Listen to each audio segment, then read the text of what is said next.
শেরপুরে জেলা বিএনপির নবগঠিত কমিটিকে ঘিরে বুধবার বিকেলে বিশাল আনন্দ মিছিল অনুষ্ঠিত হয়েছে। 5 জুন কেন্দ্রীয় বিএনপির ঘোষিত 41 সদস্য বিশিষ্ট শেরপুর জেলা কমিটিকে ঘিরে খণ্ড খণ্ড মিছিল দুপুর থেকেই জমায়েত হতে থাকে শহরের থানা মোড়ে। বিকেল 5টার দিকে জমায়েত রূপ নেয় জনস্রোতে।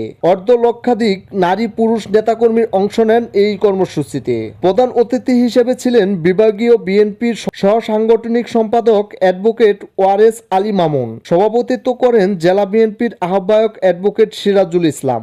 বিশেষ অতিথি হিসেবে বক্তব্য দেন দলের যুগ্ম আহ্বায়ক ও 2018 সালের নির্বাচনে শেরপুর সদর আসনে বিএনপির প্রার্থী ডাক্তার সানসিলা জেবরিন প্রিয়াঙ্কা।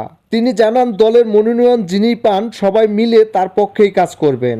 দীর্ঘদিন পর প্রকাশ্যে আসায় প্রিয়াঙ্কার প্রতি নেতাকর্মীদের আগ্রহ ছিল চোখে পড়ার মতো। তিনি বিএনপির সাবেক আহ্বায়ক হযরত আলীর কন্যা।